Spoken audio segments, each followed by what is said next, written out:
कोपरगाव शहरासह तालुक्यामध्ये शिवजयंतीचा उत्साह दिसून आला असून या निमित्ताने अनेक सामाजिक संघटनांनी विविध सामाजिक उपक्रम राबवले असून कोपरगाव शहरातील समाजकार्यात नेहमीच अग्रेसर असलेल्या समर्थ प्रतिष्ठानने शिवजयंतीच्या निमित्ताने रक्तदान शिबिराचे आयोजन केले होते।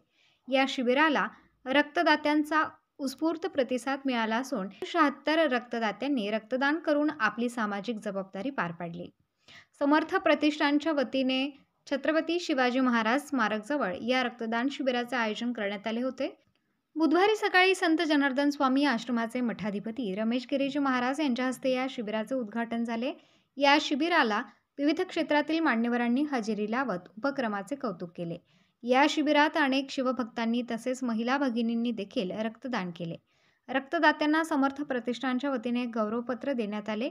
शिबिर यशस्वी करण्यासाठी समर्थ प्रतिष्ठानचे सर्व सदस्य आणि संजीवनी ब्लड बँकेच्या कर्मचाऱ्यांनी परिश्रम घेतले। शिवजयंतीच्या सर्व नागरिकांना खूप खूप शुभेच्छा।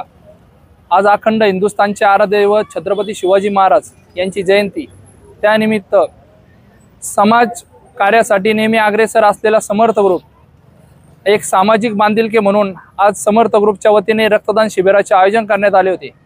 त्या रक्तदान शिबिरामध्ये 76 रक्तदात्यांनी आपले रक्तदान केले। त्यात 4 लेडीज यांनी सुद्धा आमच्या या रक्तदान शिबिरामध्ये सहभाग घेऊन आमच्या या रक्तदान शिबिरास पाठिंबा दिला व यापुढेही रक्ताचा तुटवडा जाणवल्यास समर्थ ग्रुपच्या वतीने असेच रक्तदान शिबिर या ठिकाणी घेण्यात येतील। या कामास आम्हाला संजीवनी ब्लड व पाटील मॅडम यांचे सहकार्य लाभले व त्यांच्या टीमचे सहकार्य लाभले। त्या सर्वांचे मी समर्थ ग्रुपच्या वतीने आभार व्यक्त करतो। थांबतो।